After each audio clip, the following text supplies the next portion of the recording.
waxaan rabaa inaan aan si kooban uga hadlo dhawaan waad maqasheen walaalayaal shirkii golaha wada tashiga iyo go'aanadii ka soo baxay dalkan dawladdii u dambeysay 33 sano ka hor ayaa ay meesha ka baxday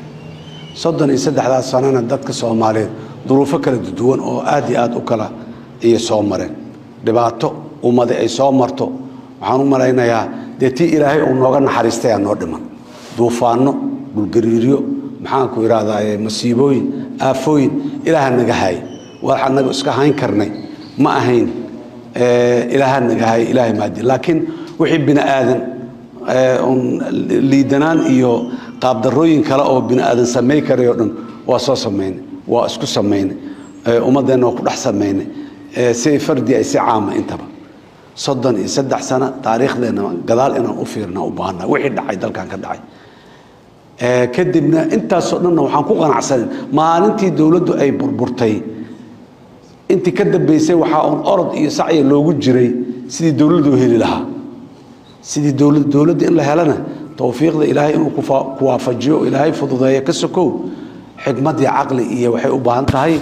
iyo niyad samaan iyo ikhlaasnimo iyo dhiiranaan ayaduna waa kama maaranto farsamo nagama maqnayn dawladnimada farsamooyinka u baahan tahay farsamo kamid ah xisaabiye maxaan ku raay sharci yaqaan dhaqaale yaqaan injineer wax dhisa dhakhtar wax daaweeya macallin naguma yareen nagamana maqnayn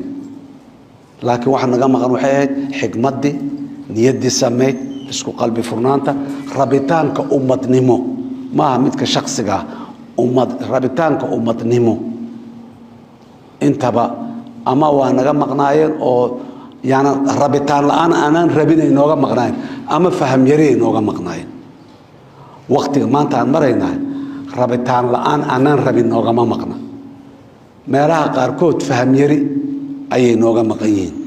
fahamkiina dadka dhamme hal subax inay wax isla wada fahmaan sunnada nolosha ka mid ma aha fahamka in baa Ilaahay ku bilaaba intaas ayaana sabab u noqota inta kalena inay la fahmaan oo alla isla qaata markii ay dadka u gudbiyaan waxa ay fahmeen oo ay arkeen oo ay samaadeen aad iyo aad ayaa waxaan loogu soo sheegay sheekhu khayr Allah siya iyo aan horena u naqiinay dawladnimadu iyo ususta ama tiirarka ay ku taagan tahay dangaar inayna ahayn meel aan isla gali karin laakiin waxay hal meel isku la gali karaano danta caamka marka la helo tii gaarkeed markaas ka dhax fulaysa laakiin dantii caamkeed ayadoo ay maqan tahay mid gaar ah ma heli karno ma imaanayso laakiin danta caamka magaan u istaagno kaano mid gaarka ahayd way ka soo dhax bixaysaa wayna imaanaysaa sidaas daraadeed 33 sano kadib ama 23 sano kadib dawladda jamhuuriyadda saddexaad ee maanta taagan 23 sano kadib meesha inay sii joogtahay sax ma aha 23 sano طبعا ما ننففدين وانا ددالينا وانا اردينا وانا سعنay horumarna waa sameeynayna laakiin waxaan qabaa rag badan ila qabaan dadkeena kamida 23 sano wixii aan ku qaban karnay kumaanaan qaban shaqadii aan ku qaban karnay 23 sano kumaanaan qaban marka inaan meeshii sii joogno oo ku wehsano oo ku caajisno oo aan ka cabsano inaan dhaqaaqno xoogaa markaas waxay dib ugu noqonay dadnimadeena dad fiican ayaana nahay Soomaalidu waa dad fiican waa dad xigmad leh waa dad aqli badan waa dad dhiiran waa dad maxaan ku iraahdaa Ilaahay uu nimco adduunyo wixii ummada ay heli lahayd oo siiyo waa inaan dhiiranaa naga maqan inaan dhiiranada ummadda inta hogaamiyaasha oo soo istaagto oo hadda jamhuuriyadda Soomaaliya aniga madaxweynaha laga bilaabo ilaa meesha ugu hooseysa laga gaaro nabadoon ku jiro oo sheekh ku jiro nin kasta oo dad intay doonaan la ekaadaan ay dhageysanayaan waa hogaamiye intay doonaan la ekaadaan inta ayba dad bini aadana oo Soomaaliya ay ku dhageysanayaan hogaamiye tahay mas'uuliyadda hogaaminimada waa kugu dhacay darajooyin kala duwan ha kugu la dhacdo haday doonto sidaas daraadeed inta inay dhiirata la rabo horta waa inta inay ummadda hogaamisa rabta ayadu waa rabnaa hogaanka madaxweynenimaan soo doonanay ra'iisul wasaarenimaan soo doonanay guddoon baarlamaanaan soo doonanay baarlamaanka inaan xubno ka noqonaan doonanay wasiiraan doonanay kala duwan gudoomiyaal gobol iyo gudoomiye degmo iyo duq magaalo iyo ka sii hoos u sii dejiyaan doonanay reerka dhaxdiisaan intaan istaagnaan dhaanay reerka anaa nabadoon u noqonayo odaga reerka anaa noqonayo ha laygu caana shubo ugaas anaa ah suldaan anaa ah garaad anaa ah waa doonanay waxay ilaahay nagulama soo degin waana nala siiyey intiina siisay oo noo ogolaatay yaa mas-uuliyadoodana saaran tahay marka waxaan rabnaa dadka hogaanka u awaaya waxa dhiirashada laga rabo dadka dhan ma ah dadku markay dhiiradaan iyo waxa ay ku dhiira karaan walaxanan lagu hogaaminin dadku kuma dhiiradaan qof kaligiis waa dhiira karaayo ficil waa iska sameyn karaayo qof waa dili karaayo deeqsi waa noqon karaayo wixiis waa ku takrifali karaa laakiin qof waxa uu sameyn karaayo waa yartahay laakiin ummadda si jamaaci ay wax u samaysaa si jamaaci siday wax ugu samaysana waa inay jiraan dadku horkacay waxaas hadday xumaayeenna dadaa ku horkacay hadday samaayeenna dadaa ku horkacay dalkeennu inuu dumo hogaamiyayaaluu lahaay ku horkacay ummadda inay dalka dumiso asbaabtu waxay doontaa aato cadaalad daraa dhacday dulmiyaa dhacay waa la isku joor faray dhiigaa la daadiyey ummadaa muxuu ahay hantidoodii la dhacay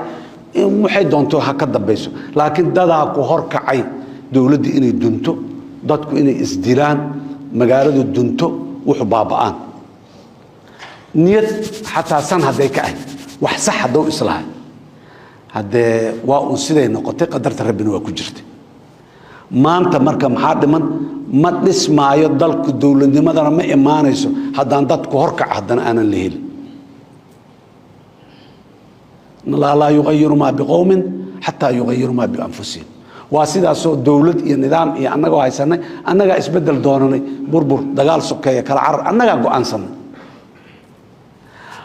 maantana inaan ka baxno sharaf iyo karaamad iyo haybad yeelanno annagaa haddana go'aansanayno annagaa nalaga rabaa waajibna saaran yahay waxa san haddaan u dhaqaaqnana waa la hubaa ilaahay waa nugu kaalmayna waa nugu garb istaaga waa noo fududayna oo hadda sida la sheegayay wax san marka la sameeyo nimcada ilaahay si u degayso sheekh waa tuu noo sheegay waxun marka la sameeyana naxariista ilaahay nimcada ilaahay sida u yaraanaysa haddana waa naloo sheegay ayadana war haddii wixii aan ognahay oo maalin walba naloo sheegay annaan suubinayn sow annagu wax aan cillad aan leenahay iyo ducfi aan leenahay sow maaha walaalayaal aniga oo madaxweynaha jamhuuriyadda ah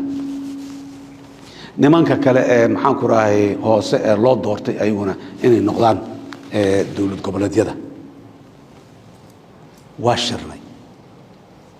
shirki lixaadaan shirnay muddada sanadkaa aan talada joognay maalin walba meelaan keennay dowladnimadu horena waa weyn waa ku celcelinayaa dowladnimadu sideedaba waa qaanuun qaanuunkuna waa heshiis bulsho wixii bulshadu ku heshiisa waay waxaan ku heshiino amuuraheennu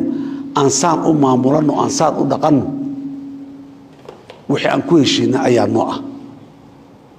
ahlu makka adraa soo ma dhihin rasuulka calayh isalaatu wasalaam war hala weydiiyo ayagaa yaqaano shu-uuntooda iyo sida ay u xallisanayaan iyo meeshay ka marayaan shu-uunteenna annagaa naqaano lianna sunnaday ka mid tahay dadka dunida ku nool isku wada duruufo maaha isku degaan ma aha isku maxaanku idhahdaa ma aha marka kuwo walba waa in ay waxooda u gaarka marka annagu waxayna u gaarka ahay berigaan odayaal iyo akhyaar iyo dad wakiila naga ah yaana ka taliyey oo waxaa la yidhi waxaan leenahay dastuurkaas ku meel gaarka ah dastuurkii wixii lagu heshiiye waay hadduu cillada ka soo baxeen intaan isku nimaado aan iska bedelna inaan dhahnaan rabnaa waxaan ku heshiinay dastuurkan aan horu marin waa kumeelgaarnimada ha laga bixiyo haddii aan asagaan haysanaay waa ku dheganaanaynaayo meesheenaan joogaynaa aan dhaanno aaway ballantii ahayde waa kumeelgaarnimada ha laga bixiyo dowladdeennu kumeelgaar ma ah laakiin dastuurkeenna ku dhaqankiisa iyo nidaamkii waa kumeelgaarnimada aan ka saarnana waa ku heshiinay sidaan uga saarayna marka haddaanan ku dhiira karin oo danta ummadda annagoo ka fiirinayna waxaan rabaa waxa aad maqasheen ee naga soo baxay ku dhiirashay naga ahayd دولة فدرالك الصومالية وحي مسؤول كتاي سيدي دبا أنا ونا أنكو دارتي ومحان كده قدوم كده بارلمان كو دارتي وبارلمان كو دارتي ورئيس الوزراء كو دارتي ودمانتين كتب القرآن الكريم كان gacanta korka uga saaran magac Ilaahay aan kula dhaaran inaan hagaajino oo aan wanaajino waxa dadka Soomaalida oo dhan wada taabanayo waxa deegaan gaar taabanayo u gaar ana dadkiisu ha ka tashtaanaan dhan deegaan waa beeraley mid waa xoololey mid waa beeraley iyo xoololey isku jira mid waa kalluumaysato mid waa ganacsato dadkaas shu'uunta u gaarka ah ka tashadaan oo ayaga inta ka showraan dawladnimada ku biir sidaana annaga danteenu ku jirta ha dhahaan ayagoo waafajinayo oo aan jibinaynin wixii Soomaalida dhan u danta ah ayagoo aan la jibinayn ha ka tashadaan dhan laakiin annagu maxaan mas'uul ka nahay waxa Soomaaliga raas gamboon ilaa raas casayr ilaa laawi cadda jooga waxa wada taabanayo ee ku wada dhacayo ee wanaag u ah ee dibta u ah ayaa naloo xil saaray mas'uul ka nahay waxa aan sameeyay walaalayaal meeshaan dalka siima joogi karo horumarka aan sameeyo waayna luuqluuqyadii la soo mari lahaayo dhan waa soo maray isma aaminayne adeer hebel anoo soo magacaabo maxaan ku yiraahdaa qofka mas'uulka noo noqonayo xildhibaanka noo noqonayo oo madaxweynaha noo dooranayo oo guddoonka baarlamaanka noo dooranayo oo ra'iisul wasaaraha noo ansixinayo oo xukuumadda iyo barnaamijkeeda noo meel marinayo adeer hebel ha noo soo magacaabaan dhahan waa ku soo caana maalay waa soo mar warseen yeelnaa sidan si ma ahane yaan dhahnay waa suuraan hore u soconna meeshaan meel lagu sii nagaado kuma taal waa soconay waxaan war walba fursad yar aan bixino oo adeer hebel kaligiis taladu yaanay ahaanin reerka dhexdiisa dad yar oo wakiil ah oo la soo diray reerka dhexdiisa xataa bal go'aan ka soo gaaraan konton iyo koow qofoodan geen waa ku soo caana maalna ayadana oo institutions ee adii dowladda noo soo dhismeen muddo ka soo wareegtay nidaamkii waa duruuftu waxay doontaa aad waa la bedeli waayo waxa numberkii reerka dhexdiisa ah la kordhiyo meeshii uu ka ahaa konton iyo koow boqol iyo koow ha laga dhigo maantaan ku joognaa adeer hebel markuu magacaabayay xildhibaankana ma cilad la'ayn konton iyo kowda maalintay ahaydna ma cilad la'ayn boqol iyo koow markii laga dhigayna ma cilad la'a sideedaba tala bini aadamku waa daciif taladiisu mar walba meel bay ay ka leedahay ducfu uga jira laakiin waa isdhaantaa midba mid ay dhaantaa maanta waxaan joognaa meeshii mi haddana ku nagaanaayo reerkii muxuu ahay boqol iyo koow meeshay ka ahayd 203 aan ka dhigna maan dhahnaa mantiq maaha